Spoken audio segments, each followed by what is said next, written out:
Eh, entonces, espera que no sé dónde estoy yo. Ah, acá estoy. Muy bien. Bueno, entonces decía eh, que los personas con marasmo, perdón, con Kwashiorkor se veían con un peso determinado, eh, lo que veíamos, perdón, lo del edema, decíamos el edema, el aspecto edematoso. Por supuesto que ese edema no dice realmente que el músculo no se haya perdido, se pierde.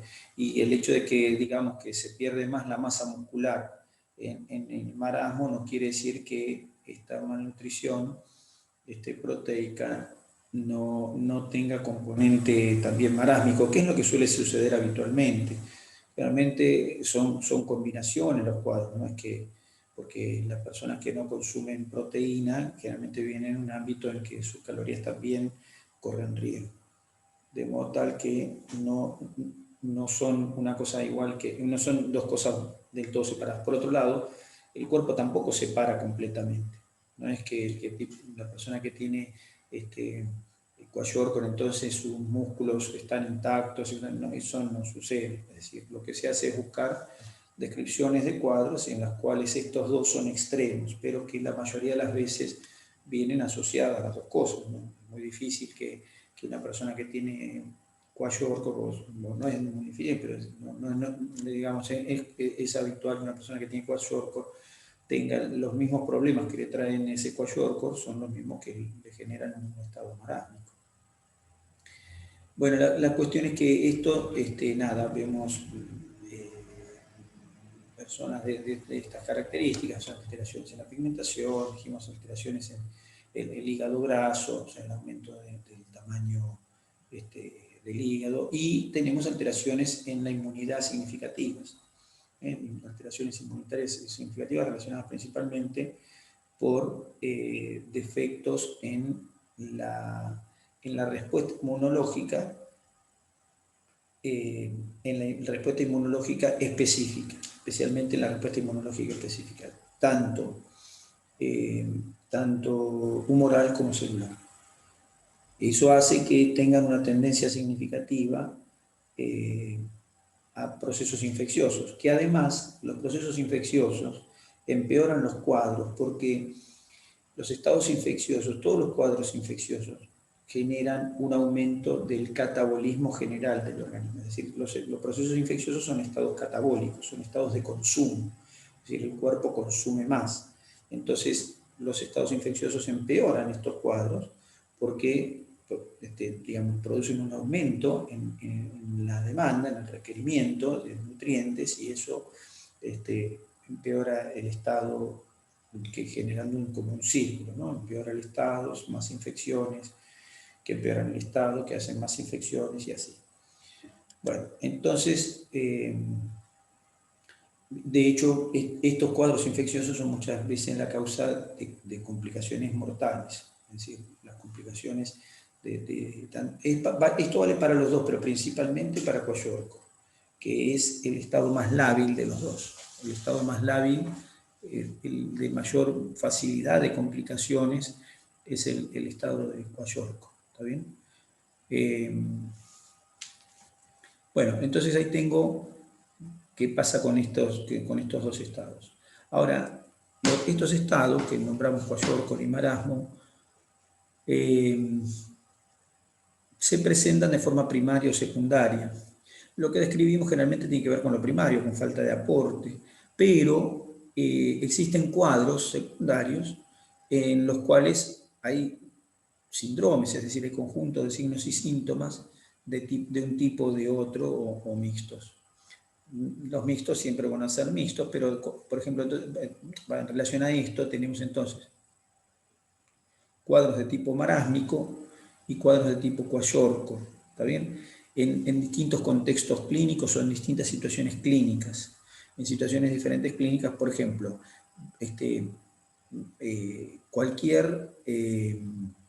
cualquier enfermedad de desarrollo a largo plazo puede producir una malnutrición de tipo marásmico. Es decir, procesos infecciosos a largo plazo pueden hacer que una persona no coma. O puede ser, por ejemplo, personas que no comen a raíz de un trastorno, un trastorno de conducta alimentaria. Por ejemplo, puede ser una anorexia, es decir, un trastorno de conducta alimentaria que se traduce en una falta de ingesta de alimentos. Una enfermedad crónica que puede traducirse en falta de ingesta de alimentos. Puede ser un cáncer, por ejemplo. Un cáncer, ustedes por ahí no vieron, y si no, ya lo van a ver en sus vidas. Personas que tienen cáncer van a ver cómo la persona con cáncer se va como consumiendo. Eso es porque el tejido canceroso, cancerígeno, el tejido tiene un gran consumo energético. Incluso a veces induce al organismo a un aumento del consumo energético, y eso hace que haya un balance negativo energético, y entonces hay, esas pérdidas de peso, ¿no es cierto? Generalmente estos cuadros crónicos pueden durar tiempos prolongados, ¿está bien? Meses o años, de acuerdo a lo que sea. Por ejemplo, en una anorexia se puede mantener por años. En un proceso de cáncer puede ser meses, que puede ser un par de años, por supuesto, pero son meses. Y siempre se ven asociados justamente a pérdida de masa subcutánea, de masa muscular, de tejido celular subcutáneo, de masa muscular, de peso, como se ve en una persona anoréxica, o como ustedes se imaginan una persona anoréxica, ¿no es cierto? La anorexia, un abuelito que tiene un cuadro neurológico, por ejemplo, abuelitos que tienen cuadros neurológicos de larga data y que no se alimentan bien. Entonces pueden ser cuadros que, en los cuales no hay una ingesta adecuada, o por ejemplo decíamos un cáncer donde hay un aumento del consumo general, entonces un aumento del catabolismo. Entonces, la consecuencia es pérdida de peso, de masa muscular. Las personas que tienen cáncer, aún cuando tienen anorexia en general, es decir, no tienen ganas de comer, pierden apetito, pero aún cuando coman, la pérdida de peso siempre es una característica, en términos generales es una característica, ¿de acuerdo? ¿Qué va a pasar en la malnutrición de este tipo, marásmica? El paciente, entonces, que tiene una persona que tiene un cuadro marásmico, con las proteínas totales, van a estar normales las proteínas del plasma. Por eso uno le mide las proteínas a una persona anoréxica, y las proteínas están normales, que es un dato que sirve para reafirmar en la persona anoréxica que no está haciendo nada malo para su cuerpo, ¿no? Que no está haciendo nada malo para su cuerpo, porque si sus proteínas dan dentro de las cosas, ¿no es cierto?, que hay modificaciones, que podrían haber modificaciones, las proteínas se mantienen normales, entonces se supone que no estamos haciendo tan mal la cosa. Pero no es así. Es porque en estos cuadros el hígado va suplantando la proteína que pueda ir faltando. En general, estos cuadros son digamos, el pronóstico de esos cuadros depende de la patología que los genera. ¿Está bien? Ahora, desde el punto de vista nutricional, el pronóstico, desde el punto de vista nutricional, el pronóstico de la nutrición en sí va a depender directamente del cuadro que esté generando esta situación de tipo marásmica. En la mayoría de los, o en muchos casos, no se puede, no digo la mayoría, en muchos casos esto no se puede solucionar, y en otros, si es un cuadro infeccioso, sí se podrá solucionar. Ahora, si no es un cuadro infeccioso, si es un cáncer, si es una anorexia, eso no se va a solucionar fácilmente ni en poco tiempo.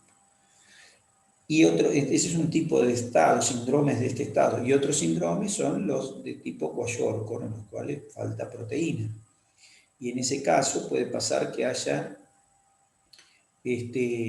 algunos estados catabólicos con consumo proteico específicamente elevado, por ejemplo, porque aumenta el recambio, por ejemplo, en una quemadura.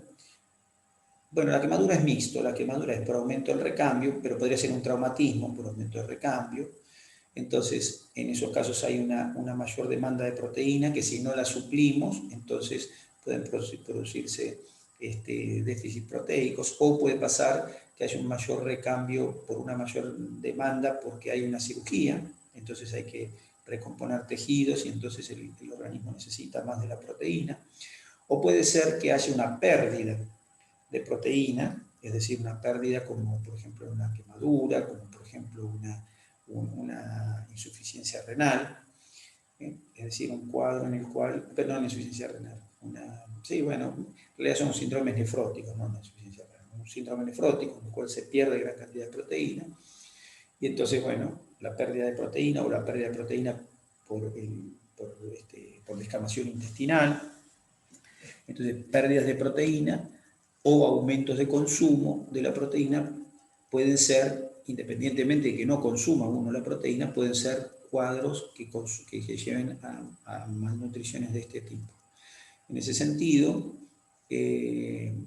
bueno, puede ser cualquier persona, ¿no es cierto? Un traumatismo grave, una persona que se cae de una escalera, no sé, se cae de un primer piso y entonces tiene un traumatismo severo, ya solamente por el traumatismo, ya sé que una de las características del traumatismo va a ser un aumento en la necesidad proteica. Bien.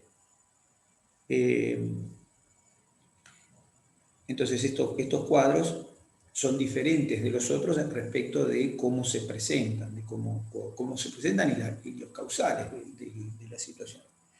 En este caso, la característica va a seguir siendo el edema, va a ser alteraciones en piel y cabello, es decir, que uno no necesita presentar todo el marasmo, el kwashiorkor o todo el marasmo, bueno, como enfermedad, sino que son cuadros marásmicos o de tipo kwashiorkor, no son necesariamente el marasmo o el kwashiorkor.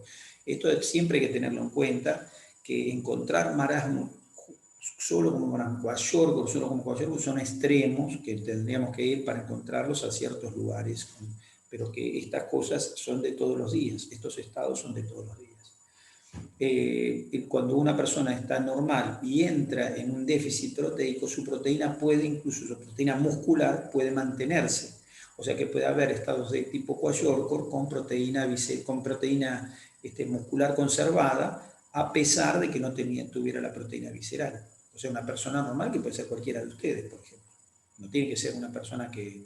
¿saben? O sea que ese estado, o sea que siempre, después los vamos a mencionar cuando hablemos de mantenimiento del estado nutricional a través de vías de vía parenteral o de vía enteral, como esto hay que tenerlo en cuenta porque hay que tener en cuenta estos estados porque por ahí hay que reponer más proteína de la que uno cree que tiene que reponer, que no por ver a la persona normal significa que el consumo proteico o el requerimiento proteico es el mismo.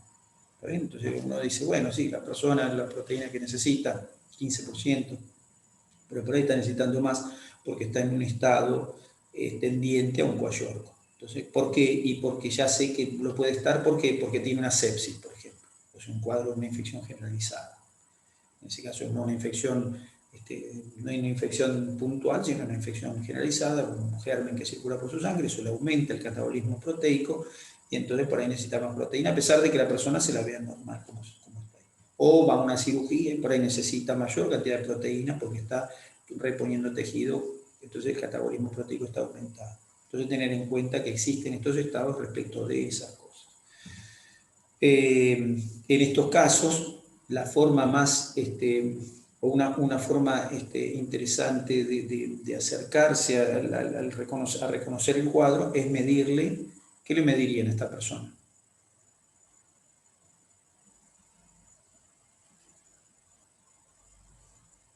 En el caso de kwashiorkor o en cualquiera de los cuadros. En los estados de tipo kwashiorkor, que estamos contando, estados de tipo kwashiorkor, ¿y qué le mediríamos a esta persona para acercarnos a que estamos dándonos cuenta bien de que es un kwashiorkor o un estado de tipo kwashiorkor?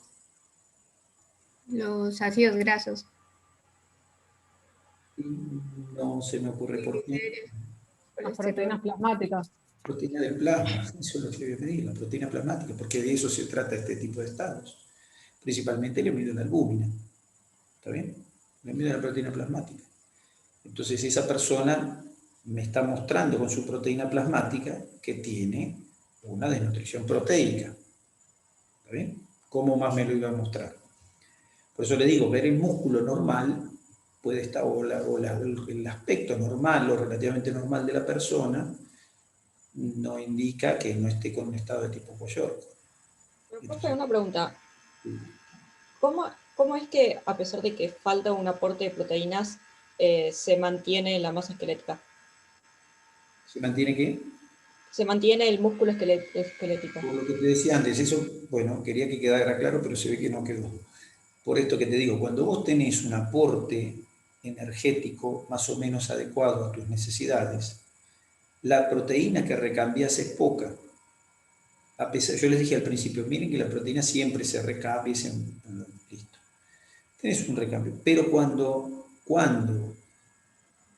vos no tenés aporte proteico, el músculo, el recambio muscular no alcanza para que el hígado fabrique y recambie permanentemente la proteína del plasma. ¿Entendés? Entonces, porque parte de que vos tengas ese pool ese pool de aminoácidos de degradación de proteína por parte del músculo, está representado por el aporte diario. Entonces, si vos tenés un aporte energético adecuado, el consumo del músculo no es tanto. Y como vos consumís proteína, tu hígado trabaja con el pool de proteína, con el pool de aminoácidos que le da el músculo, más el pool de aminoácidos que le da lo que vos consumís. ¿Está bien? Entonces el hígado, ¿de dónde saca el aminoácido el hígado? De la sangre, que viene de dónde. Y bueno, viene del músculo, que recambia, principalmente el músculo, que recambia, y de lo que vos aportás por día de dieta. Eso es lo que el hígado hace eso y recambia con eso. Pero cuando vos no le das de afuera la proteína, decís, bueno, le queda el músculo. Sí, está bien, pero el músculo le da el aporte normal. ¿Por qué? Porque como no hay falta de energía, no se necesita degradar más músculo para obtener energía. ¿Se entiende lo que digo? En el marasmo, como no hay nada de energía, el músculo tiene que degradarse para dar energía. Y en ese recambio, el hígado captura los aminoácidos que necesita para poder hacer la proteína plasmática. Claro, pero en algún punto se va a terminar la proteína y ya el hígado no va a poder fabricar. Una muerte, claro. Claro. No sé el punto, obviamente, la gravedad del cuadro va a ir aumentando en la medida que el aporte energético, o sea, calórico y proteico, no se produzca a lo largo de un tiempo. Obviamente esto, estamos hablando de cuadros que son compatibles con la vida hasta un punto determinado. ¿Se entiende? O sea, hasta dónde vamos a llegar, no sé, pero digamos que le permite a la persona encontrar un equilibrio para sobrevivir, que es lo que hace el cuerpo trata de sobrevivir. Entonces, va tomando la proteína cuando, claro, por supuesto, hay un punto, porque estamos hablando, vamos a decir, bueno, pero entonces pues se muere la persona a los 2 días. Claro, si no come, se muere de inanición. Pero ¿qué pasa? Entonces el chiquito vive en un lugar donde no come, pero una vez cada, no sé, 5 días toma un vaso de leche, o comió un pedazo de carne, o no sé, de alguna manera sobrevivió, porque si no, no hubiera sobrevivido, porque se llama inanición y se hubiera muerto de hambre, como también pasa. ¿Está bien?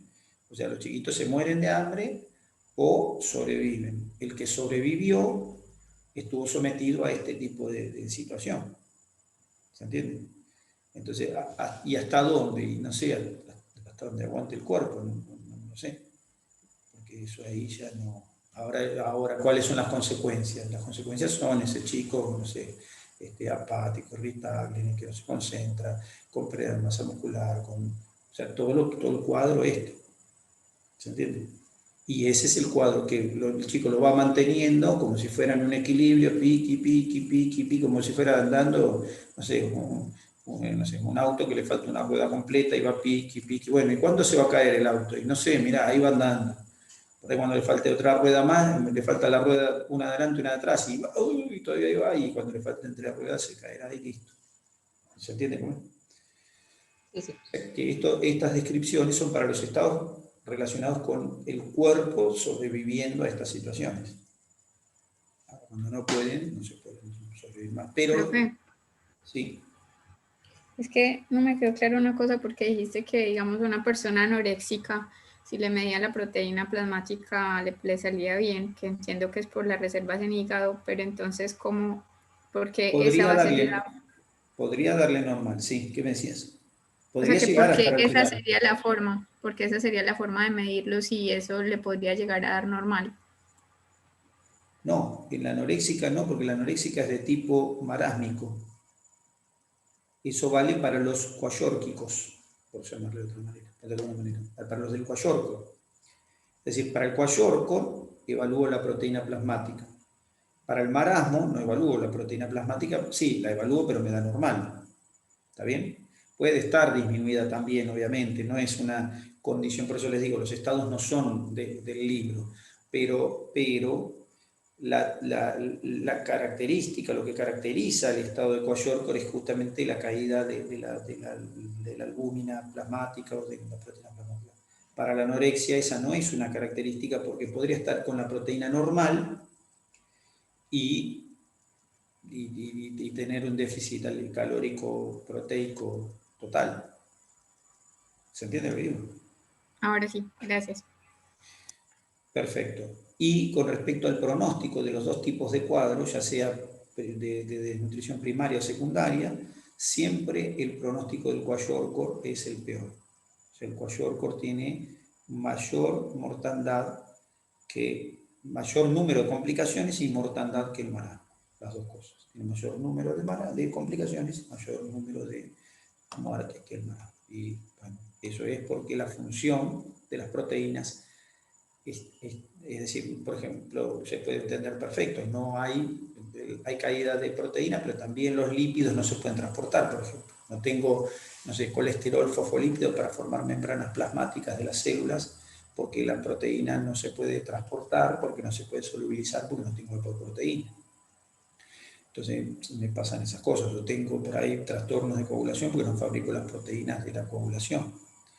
Entonces, digamos, la función de la proteína plasmática es lo que, la falta de función de proteína plasmática es lo que desfavorece el estado de Kwashiorkor respecto del marasmo y le da más inestabilidad a la hora del pronóstico.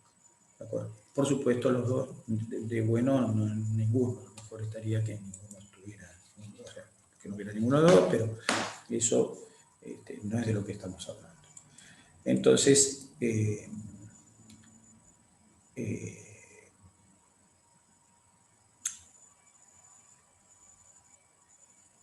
decía en realidad? Bueno, no sé, que el pronóstico de los dos pues, es diferente. Y el estado de marasmo puede llegar a un estado de caquexia, digamos, a ese estado de emaciación. Caquexia es decir, que uno lo ve como flaco, como un palito, y eso no es una cosa infrecuente. Usted, ya le digo, ver abuelitos en ese estado no es una cosa llamativa. Bueno, entonces, desnutrición total, desnutrición proteica y desnutrición mixta sería.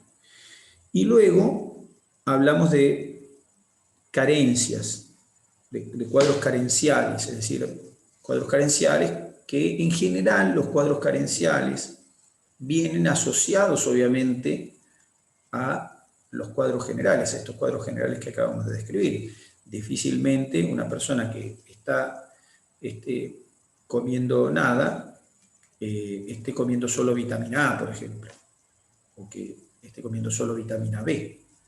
¿Está bien? No come nada y lo único que come es vitamina C. Eso, nada. Entonces, ¿qué quiere decir? Quiere decir que los estados carenciales solos hoy en día son más raros, los estados carenciales son más raros, algunos casos por ahí menos que otros, ahora vamos a ver algunas cosas puntuales, pero pueden venir asociados ya sea de forma clínica con una desnutrición general o pueden venir asociados de forma subclínica, ya sea en esos estados de alteración nutricional o no. Así que estando con un estado nutricional alterado o no, podríamos tener la presentación subclínica de distintos nutrientes, y entonces eso sería un estado de carencia. ¿De acuerdo? Y en ese sentido, 2 palabritas hablamos, aunque sea de algunas vitaminas y algún mineral, aunque sea 2 palabritas. Y hablamos de la vitamina A. La vitamina A, lo que hacemos es, comentamos alguna palabrita o sea, cuál es la función de esta vitamina, y entonces podemos determinar qué puede pasar si nos falta. Entonces yo digo, la vitamina A. La vitamina A, primero aclaramos, la vitamina A no es un solo compuesto, es decir, no hay un solo compuesto vitamina A. La vitamina A hace referencia a un grupo de compuestos, ¿está bien? Que pueden ser naturales o sintéticos, y que tiene una actividad hormonal común. Es decir, la vitamina A son un grupo de sustancias, no es una sola cosa. ¿De acuerdo? No es que la vitamina A es un solo producto. ¿Por qué? Porque existen distintos productos naturales que se pueden intertransformar y dar como consecuencia la formación de esos productos de utilización. ¿Cuál es el producto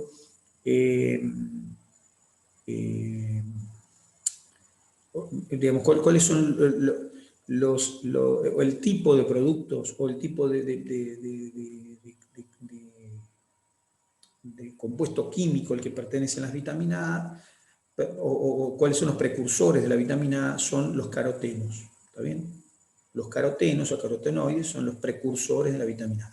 Por eso no hay uno solo, sino que hay varios, ¿está bien? La vitamina A es liposoluble, es una vitamina liposoluble por lo que hay que tener en cuenta que su carencia puede estar relacionada a la absorción de grasas, o sea que se absorbe como una grasa, y lo que hace en el cuerpo es transformarse en retinol. Y el retinol puede transportarse por la sangre, ¿no es cierto?, utilizando una proteína transportadora, casualmente el retinol que la fabrica el hígado. Y entonces se transforma en distintos compuestos de distinta actividad. ¿Y para qué sirve el retinol? Bueno, básicamente tiene función en los bastones, se transforma en retinal, que se transforma a su vez, puede transformarse en cis y transretinal, que son las 2 formas de esta molécula, que forman parte del pigmento de la visión, ¿está bien? Forman una estructura que es la rodopsina. Entonces, como intervienen, esto lo vimos en primer año, pero no importa, yo lo que me interesa es que intervienen en la visión, es decir, como intervienen, son pigmentos que se modifican con la luz solar y modifican los canales de sodio de los receptores de luz, entonces tienen que ver con la visión, principalmente con la visión nocturna. Bien, entonces, ¿qué hace la vitamina A? Favorece la visión nocturna por acción sobre canales de sodio, por acción de los canales de sodio de uno de sus metabolitos. Entonces tiene metabolitos que actúan sobre canales de sodio de las células receptoras de la visión, y eso se traduce en función visión, ¿no es cierto? Mejora la visión, la vitamina A, o interviene en la visión. Cuando nos falte, obviamente, vamos a tener la alteración en la visión. Y después, el ácido retinoico, seguramente escucharon hablar del ácido retinoico. ¿En qué se usa el ácido retinoico? ¿Para qué se usa el ácido retinoico? ¿Alguien se ha hecho un peeling alguna vez? Bueno, el ácido retinoico lo que hace es modula el crecimiento celular, ¿está bien? Y la diferenciación de las células. Modula crecimiento y diferenciación celular. Entonces, para células que están en recambio, como pueden ser las células de todos los epitelios del organismo, es necesaria la vitamina A. Por eso las cremas que utilizan, ¿han comprado alguna vez cremas para las manos, para la cara, para lo que fuera? Sí. Bueno, y si ustedes miran, ¿qué tienen las cremas? Muchas de ellas tienen vitamina A.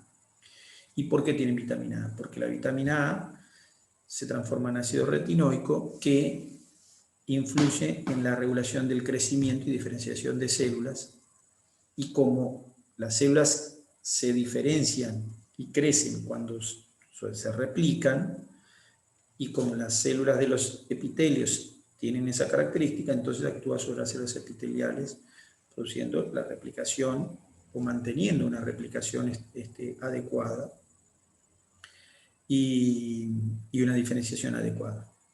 También la vitamina A tiene actividad antioxidante y no se sabe exactamente, todavía no está bien descrito, no está bien descrito el mecanismo, pero intervendría en la inmunidad. Intervendría en la inmunidad. Entonces, el déficit intervendría mejorando la inmunidad, principalmente la inmunidad en específica. Podría tener que ver con la replicación de células de la inmunidad, porque durante la inmunidad, durante los procesos de inmunidad, hay que replicar células. Tal vez ese sería el mecanismo implicado en esto, aparentemente.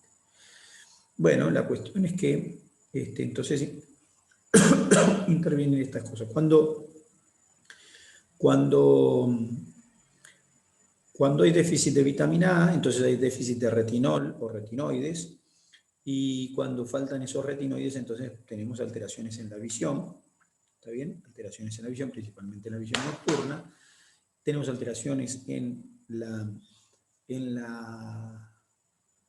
podemos tener déficit inmunitario de distinto grado, pero principalmente lo que vamos a ver con el déficit de vitamina A es la descamación de la piel y los trastornos de reepitelización de la piel.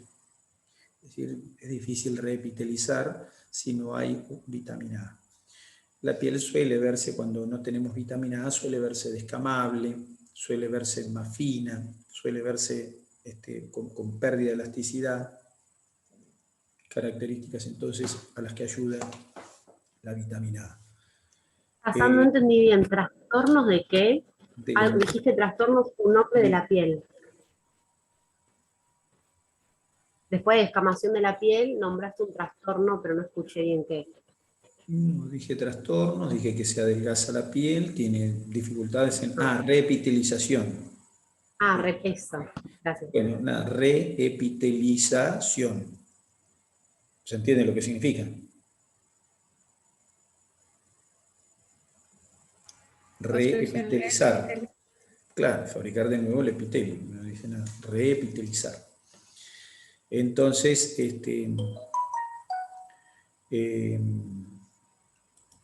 signos entonces relacionados con el déficit de vitamina A.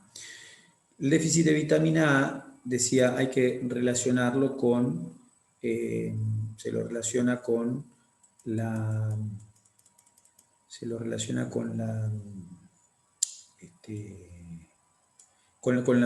falta de ingesta, podría relacionarse con la falta de ingesta, o con síndromes de malabsorción, es decir, síndromes malabsortivos se relacionan con el déficit de vitamina A.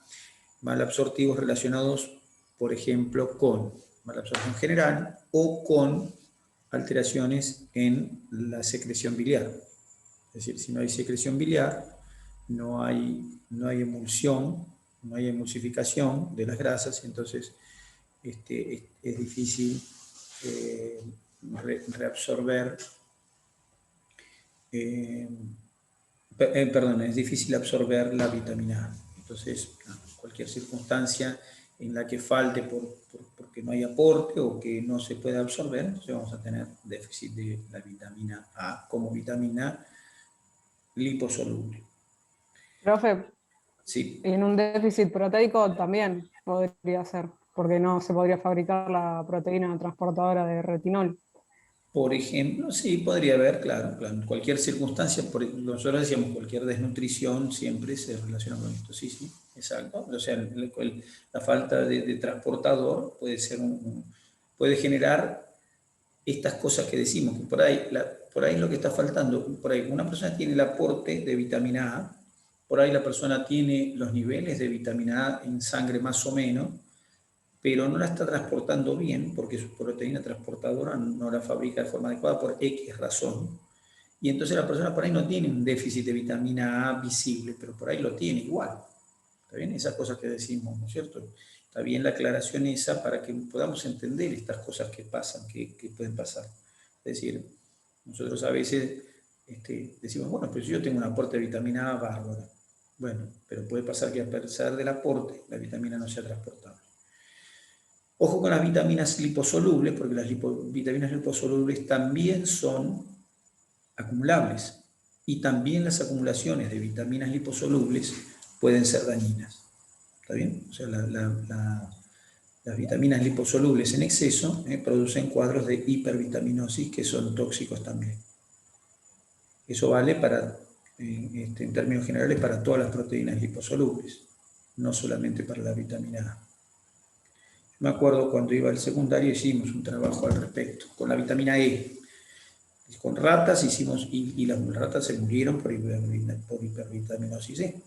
O sea que, no sé si demostró exactamente eso, demostró que matamos ratas, pero estaba relacionado con el exceso de... O sea, teníamos unas ratas que comían comida común y las otras que comían comida común más vitamina E, con exceso de vitamina E.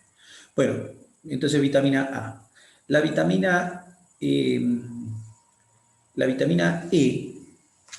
la D la voy a saltar, después la menciono, la D. La D por ahí menciona alguna palabrita, porque ahora queda poco tiempo. Pero igual la D la voy a mencionar de vuelta cuando hablemos más adelante de huesos.